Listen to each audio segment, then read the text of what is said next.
Talvez o arqui-inimigo mais icônico que Batman enfrenta é o Coringa. Nos vários filmes de Batman, o Coringa tem sido referido como o Diabo. Ever dance with the devil in the pale moonlight? You ever dance with the devil by the pale moonlight? Shall we dance? Depois, o Coringa dança em uma igreja à luz pálida da lua. Na superfície, o Coringa parece deixar pistas que ele é o diabo. Por exemplo, quando ele passa cartas, ele tem várias imagens de diabos, dragões e serpentes nelas. A mesma descrição de Satanás em Apocalipse 20. O dragão, a antiga serpente que é o diabo e Satanás. Você percebeu que só o cartão do Coringa está queimando? Do ponto de vista oculto, parece que Jesus é quem quer ver o mundo queimar.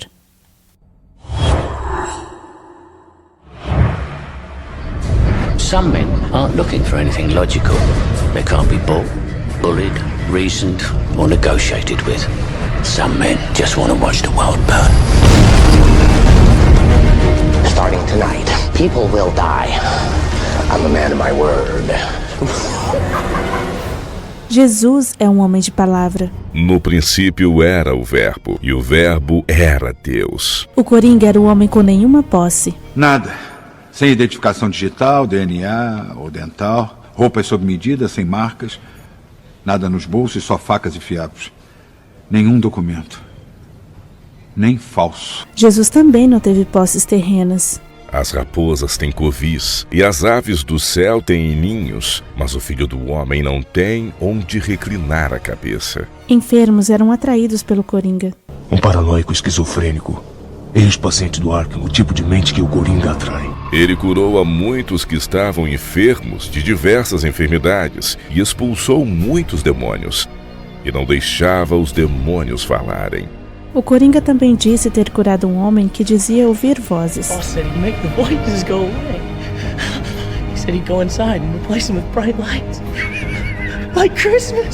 Jesus é quem separa as pessoas boas e más para o juízo, como o Coringa. À meia-noite, eu vou explodir todos vocês. Porém, se um de vocês apertar o botão, eu deixo esse barco inteiro. Então, quem vai ser? O conjunto da escória dos mais procurados de Harvey Dent ou 12 civis inocentes? E serão reunidas diante dele todas as nações, e os apartará uns dos outros, como o pastor aparta as ovelhas e os cabritos. Irão estes ao castigo eterno, e os justos para a vida eterna. O universo de Batman é como ver um mundo através dos olhos gnósticos de Satanás, onde tudo está de cabeça para baixo. Uma pista de quem os autores tinham em mente quando fizeram o Coringa é a origem das cartas que ele reparte. Não são cartas de jogo, mas cartas de tarô. De fato, o clímax do filme entre o Coringa e Batman está cheio de imagens de tarô. À meia-noite, o destino dos justos e injustos se decidirá, uma referência ao juízo da meia-noite profética. Batman lança o Coringa do telhado a tempo de salvar o dia, mas o puxa de volta para cima pela perna esquerda. Pendurado entre dois postes, o Coringa tem seus braços estendidos com a pose da crucificação.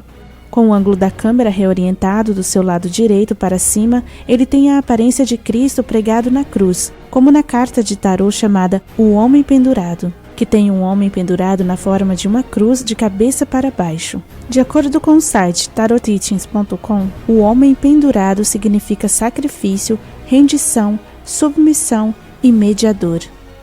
Características que são descritivas de Jesus Cristo. Muitos sites sobre cartas de tarô mencionam esta conexão.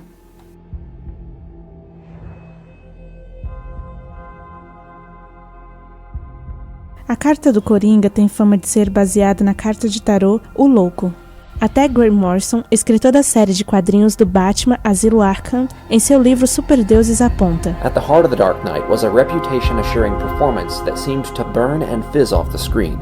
It was hard to recognize the face of handsome young Heath Ledger under the scars and smeared makeup of the Joker. But he owned the screen from the moment he first appeared and slammed a pencil through a man's head until his final dangling turn as the hanged man of the tarot. condemning Batman to an upside-down world of darkness and madness. Ironicamente, no próximo filme que Heath Ledger estava trabalhando quando sofreu overdose com drogas, tinha uma cena onde ele morre enforcado e a carta de tarô do homem pendurado aparece. Grant Morrison admite mais cedo em seu livro Superdeuses que introduziu fortes significados do tarô na franquia de Batman, como escreveu para DC Comics. Por exemplo, fazendo do Coringa um louco sagrado, o Coringa cósmico, seguindo o modelo da carta de tarô chamada O Louco, outra representação de Jesus. O ocultismo rotula Jesus Cristo como a maior piada cósmica. Jesus became the scapegoat figure. There, mocked and spat upon like the goat dedicated to Azazel, the demon of the desert, on the Day of Atonement. Invertendo o relato bíblico e o fazendo mal. Agora você pode ver porque a única carta que se queima na noite escura é o Coringa. De um ponto de vista oculto, não é o dragão, a serpente antiga ou o diabo que se queima. É Jesus. Toda a série de Batman é essencialmente um ponto de vista luciferino, que o diabo é o salvador. Um ponto de vista que se mantém fiel em muitas histórias de super-heróis, como, por exemplo, o filme da Marvel Thor. O filme começa com uma descrição de uma cidade de ouro que se assemelha a um ambiente de paz celestial. Preste atenção na terminologia. I have sacrificed much to achieve peace. For, through your arrogance and stupidity, you have opened these peaceful realms and innocent lives to the horror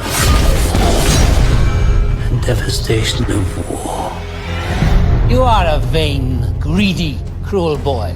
And you are an old man and a fool! You're unworthy! Father. And now take from you your power! And I cast you out!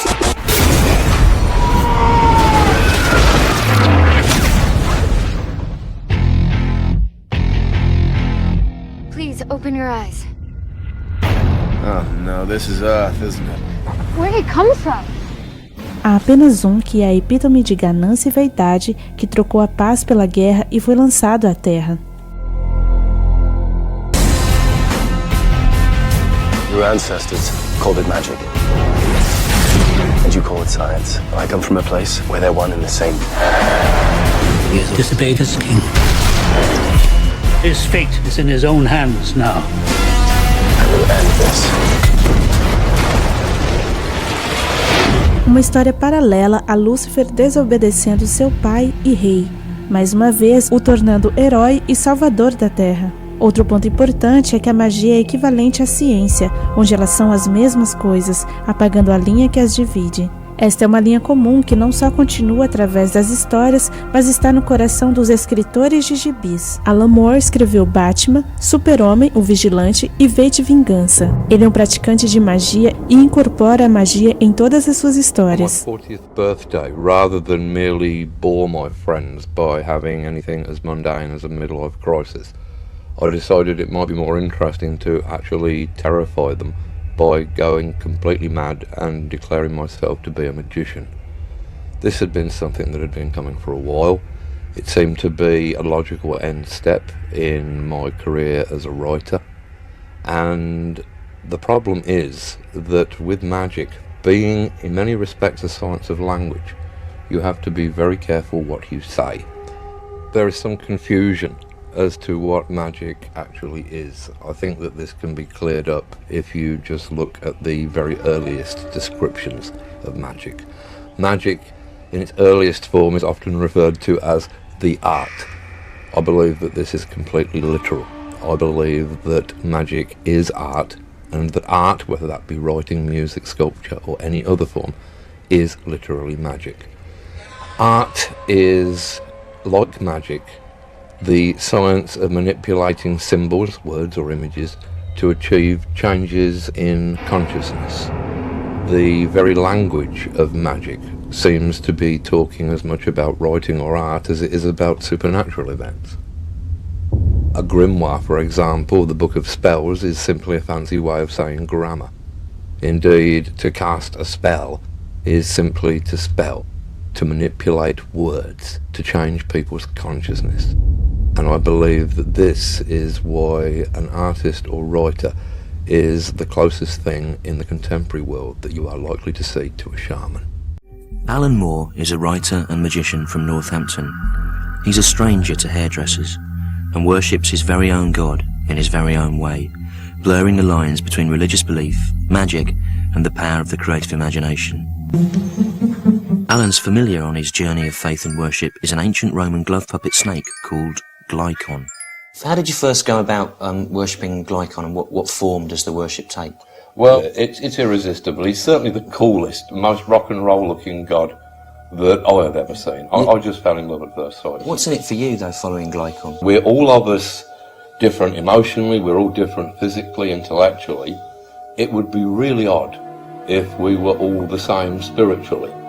So, I mean, that's why I have a problem with religion, per se, because religion, the very word, it comes from the same root word as ligature and ligament, and it means to be bound together in one belief, which I find a bit creepy and a bit unnatural.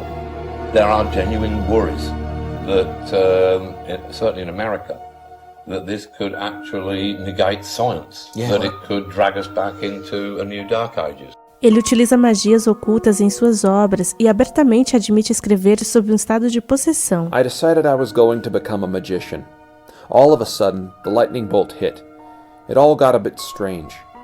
For months after that, I was, looking back, probably in some borderline schizophrenic state. I found myself seemingly in conversation with an entity, its presence that surrounded my head moving and speaking lucidly to me. I was very spaced out, God-struck. You babble for a while like an idiot. I must have been unbearable for 2 or 3 months. I've integrated that into the rest of my life. Seu principal objetivo é doutrinar a juventude com o ocultismo. And you've got kids who are supposed to make some sense of this huge and imposing world that's looming over us when they've barely been able to make sense of the world that we've had for the past 20 years. And to do that, I don't really think personally the education system's up to it. What I think is that people these days get their information from all of the much despised sort of vulgar media sources that people have been trying so hard to ban for the past 40 years. Television, movies, comics, rock and roll records. That is the main way that kids sort of soak up all this info. So if in these sort of basically silly sort of funny books and things I can actually get over some information, if I can help the education process in a bright 4-colour comic book way that kids are actually going to want to read, then I'd say that's enough of a contribution. If I thought I'd done that, I think I'd be happy.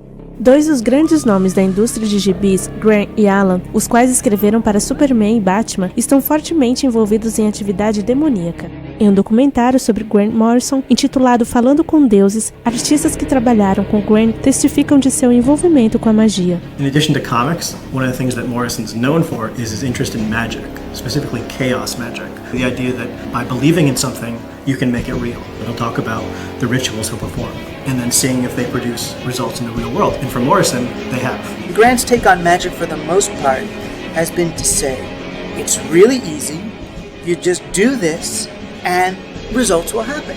I did it and it happened for me. There's probably nobody on earth you want to learn more about magic or expanding your consciousness than Grant Morrison. First time I tried a magic ritual, I was 19 and I'd been given a book by my Uncle Billy, who was interested in Crowley, and he was the same guy that sort of gave me my first comic books, so he was a big formative influence. Alistair foi o pai do satanismo moderno. Foram suas filosofias que trouxeram o ocultismo e a corrente da cultura pop.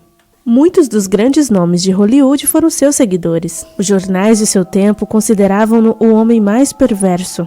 Na autobiografia de Grant, Superdeuses, ele disse que quando tinha 19 anos, seu tio deu não apenas o livro de Thoth, mas também uma cópia das cartas de tarô. Logo depois, Grant se abriu ao ocultismo realizando seu primeiro ritual, invocando seu espírito na forma de um leão. I tried this ritual, I did the whole thing, I got the candles, I did the magic words, I did the circle, I did the banishings and all that stuff. And I stopped and I went to bed, and then this thing happened when I was lying down. And right in front of me there was a kind of gravitational point in the air in the room which was drawing all the perspectives towards it as if there was a hole there or a crack. And there was the sense of black oil filling up the folds between the brain. I just freaked out and called on the gods of my mum and dad, Jesus, they would get me out of this one. And the whole experience ended after a little bit. And then there was this vision of a lion's face which started to announce stuff. So it seemed pretty convincingly Crowleyan to me that I'd actually somehow activated whatever it was he was talking about. Isso virou parte da vida cotidiana de Grant. I came past his room to see if he wanted a drink. And it took a while for the door to open, and when it did, it creaked open slowly, and I could see Grant, who appeared to be wearing nothing but a grey blanket, tugged over his head.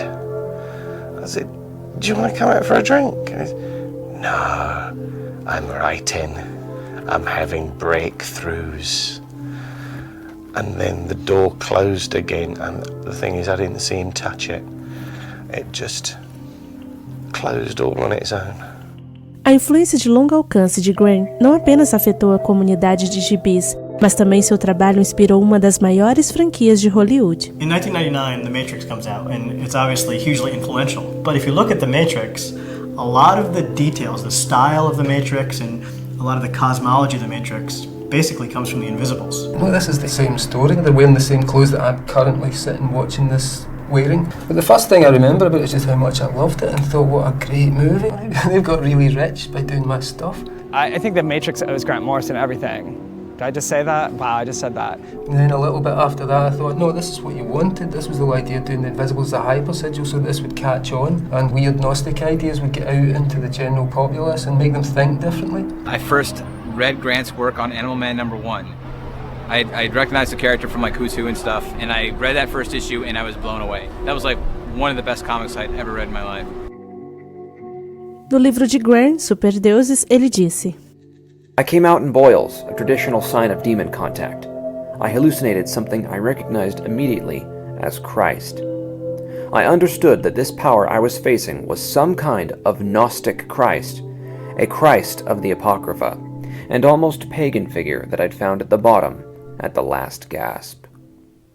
You know, I'd become the character. I was wearing the clothes, I was going to the places, I was doing the things, I was doing the rituals, I was hanging out with the gods, and then putting it back in the comic, and then being affected by what was in the comic. So yeah, in terms of reality, that one was the actual deal. You know, that one was bringing me to the verge of death. When Grant was working on The Invisibles, he got sick right around the time that character got sick. Just after King Mob had been convinced by the bad guys that he'd been given a necrotizing fasciitis bacteria that was eating through his face, I suddenly get this huge boil on my face, and within 3 days it's enormous, distorted my entire feature. I was sweating constantly, I was getting into fevers and having these like shakes and rigors and then freezing. I just couldn't get up anymore, and I lay in front of the fireplace in my house. I mean, he thought he was going to die. I mean, he broken down in tears, and he was delirious, man, delirious.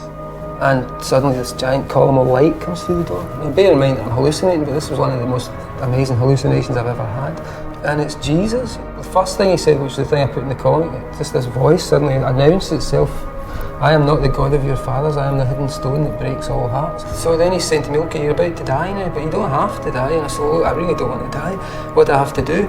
And he said, well, if you want to stay here, you have to work for us. You know, you have to spread the light. Esta luz gnóstica que Grant estava de acordo a propagar tem sido efetivamente expandida como uma religião. Fans of something, be it from Buffy to Superman, anything else, the real diehard fans, I think there's almost a reason that they call us all disciples in a weird way, because I do think there's that connection of mythology that we almost take it so personally, because it is, in a lot of weird ways, you know, and people are going to hate me for saying this, religion or mythology. It's our guideline for to get our moral code and our integrity and our courage. We actually use them as a basis, and then it made me think, well, if that's the case, and it actually is, like pop culture is actually the new mythology. So if that's the case, like what a crazy power that any of us wield.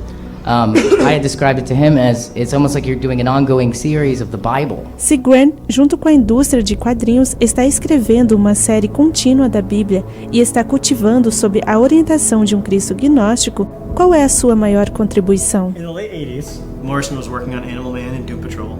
Both of those series were great, critically acclaimed, but they weren't starring popular characters necessarily. But then he comes out with Arkham Asylum, which features Batman. A friend of mine and I had been thinking about and talking about, just if imagine you got to do Batman, this is what we would do. It's not sitting there relying on being this pulpy action thing. That's what most people expect out of Batman, and here he's giving you this psychological drama. But it got published just at the time that Tim Burton's Batman movie was coming out, and so the sales in this thing were immense. His work on Superman redefine the character to some extent. In All-Star Superman, he presents in 12 issues sort of the definitive Superman story. He was here at the convention a couple years ago, and somebody said, "So All-Star Superman 10, does that mean that Superman is God?" I said, "Yeah, Superman loves you. Doesn't that make you feel good? He's a more proactive God." Possivelmente, sua maior contribuição é pegar personagens como o Batman e Super-Homem, personagens já impregnados do significado oculto bíblico, e recontar os eventos que rodeiam o Armagedon, ou em termos bíblicos, a segunda vinda de Cristo. The big climax to Grant's run near the end of the 90s was World War III, which climaxed with every man, woman, and child on Earth temporarily inheriting superpowers so that they could team up with the Justice League to fight off Armageddon from above. It was the most amazing sight. 6 billion people all rising from the earth, all flying. Look up in the sky. It's 6 billion people. O gibi do Batman, com o Hotel de Belém queimando atrás dele, também termina parecido, com Batman impedindo o apocalipse. As cenas do fim do mundo são histórias frequentes entre os heróis de gibis. Lutar contra o que vem do céu para destruir a humanidade parece ser uma coisa boa, exceto que na realidade há alguém que virá do céu para destruir a humanidade pecadora, quando Jesus Cristo vier julgar o mundo e acabar com os perversos. Quando os 1000 anos se cumprem, Satanás será solto de sua prisão e sairá para enganar as nações que se encontram nos 4 cantos da terra, a Gog e a Magog, a fim de reuni-los para a batalha. O número deles é como a areia do mar. E subiram sobre a terra, e rodearam o acampamento dos santos e da cidade amada. E de Deus desceu fogo do céu e os consumiu. Estão estas histórias mitológicas preparando o mundo para lutar contra a segunda vinda de Cristo? Isto é exatamente o que sucede no drama de televisão do Superman chamado Smallville. É uma imagem moderna da saga do Superman clássico. Friedrich Nietzsche, que odiava o cristianismo, disse: Super foi que inspirou o herói. No episódio 17 da primeira temporada, Lex Luthor diz: Do you know what my father gave me for my 10th birthday? A copy of The Will to Power. Behold the Superman. Man is something to be overcome. Sun Tzu, Machiavelli, Nietzsche, they were the voices that nurtured me after my mother died. Como todos os recontos de Super-Homem, Superman é enviado do céu por seu pai ao planeta Terra. Jesus é criado por sua família de classe trabalhadora em obscuridade relativa, assim como Clark Kent em Smallville. Mas ao contrário de Jesus, Clark Kent não morre numa cruz. Os judeus esperavam um salvador político e zombavam de Jesus na cruz, raciocinando que se ele fosse o herói que estavam esperando, usaria milagres, força bruta ou ajuda exterior para salvar-se a si mesmo. Afinal, como ele poderia ser seu salvador, seu herói, se estava morto? Mas isso é porque eles não compreenderam totalmente o que Jesus veio fazer. Ele veio para pagar a penalidade do pecado, e essa pena não era uma cruz romana, mas a separação de Deus. É por isso que Jesus disse: meu Deus, por que me desamparaste? A cruz não pôde deter Jesus. A morte física não pôde detê-lo. Assim, Jesus não tinha nenhum interesse em fugir da cruz. O conhecimento de que a ira de Deus estava sobre Jesus, ao pagar a pena da maldade da humanidade, foi o que o matou, e não a cruz. It's finding that within himself, which I think will help him move on to being who we all know he's going to be. We are confident you will become Earth's greatest savior. De fato, maravilharam-se ao descobrir que Jesus e nada mais. Então, a história de Clark Kent é um relato finalmente velado da história de Jesus, incluindo Superman fazendo boas obras, salvando pessoas. Inclusive, a música tema do show chama-se Salve-me, de Remy Zero. Tudo que uma pessoa tem que fazer é ir no google.com e procurar Superman Jesus, ou smallville.wiki.com e procurar Jesus. E páginas paralelas podem ser encontradas mais do que incluímos nesse vídeo. A primeira temporada de Smallville apresenta paralelos com os livros de Mateus, Marcos, Lucas e João, reimaginando o nascimento e a crucificação de Jesus, e o clímax da cena final é como o Armagedon do livro de Apocalipse. As influências pagãs de Super-Homem, tais como o culto ao Sol, são escritas nas linhas de suas histórias. Em Krypton, o mundo de onde vem o Super-Homem, o Sol é adorado como o deus Ra, não muito diferente do deus Sol Ra, do Egito. De fato, em certas versões das histórias em quadrinhos, o Super-Homem é um adorador de Ra. Em Smallville, um livro especial aparece, chamado O Livro de Ra, a versão da Bíblia para o povo de Krypton, que contém a profecia de Ra. The Book of Ra. The Book of Ra. I need the Book of Ra. What do you want from me? Everything you know about the Book of Ra. It's the Kandorian Bible. Zod said the Book of Ra was some sort of Kryptonian Bible. It's so much more than that. It wields great power. The Book of Ra.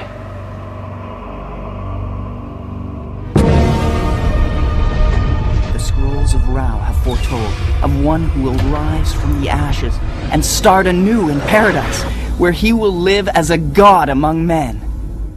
Isso é para ser um paralelo com o livro de Apocalipse, predizendo a forma que Cristo voltará pela segunda vez à Terra. Mas algo acontece. De alguma maneira, esse livro de Ra abre um portal no universo para que suceda o Apocalipse. It's no surprise that Zod would lie. The Book of Ra is not a Bible. Como nota, é um mal entendido pensar que Apocalipse significa fim do mundo. De fato, não quer dizer nada disso. Esse é o significado que a sociedade tem dado. A palavra Apocalipse significa revelar ou mostrar. The word apocalypse means revelation. That's all it means. Although it has come to mean end of the world.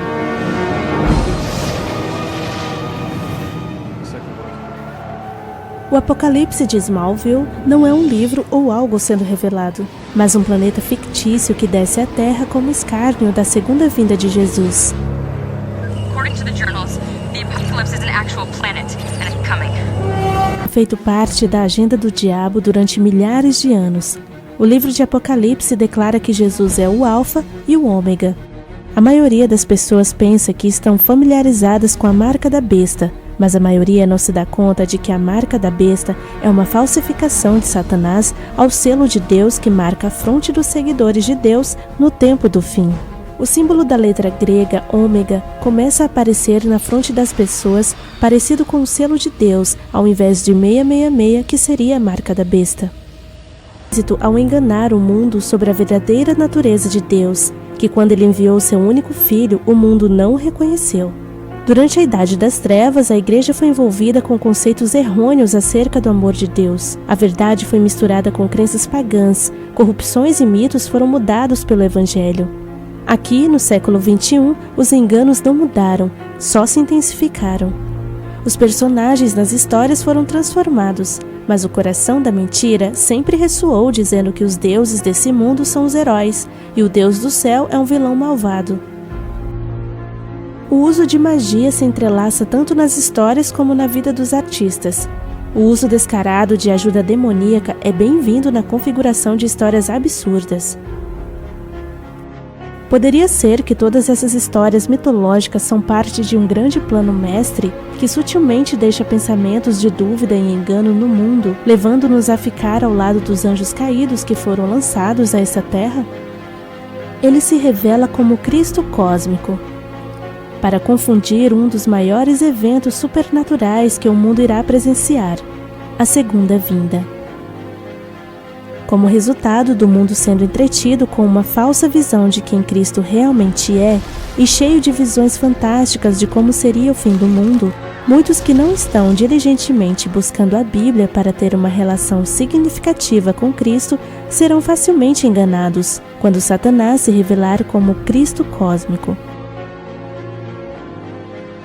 Vemos essa doutrinação em alguns filmes mais graves de todos os tempos. Cristo nos adverte contra as falsificações deste grande adversário. Porque se levantarão falsos cristos e falsos profetas, e farão grandes sinais e prodígios, de tal maneira que enganarão, se for possível, até os escolhidos. Não sejam enganados por esses mágicos mestres. Se entidades demoníacas estão envolvidas na formação dessas histórias em quadrinhos, então eles devem ter um plano. Todos esses heróis fictícios estão influenciando o mundo a buscar um salvador que não é como o Rei do Céu, e estão preparando o mundo para desejarem as características que são as mesmas de Lúcifer, o deus desse mundo.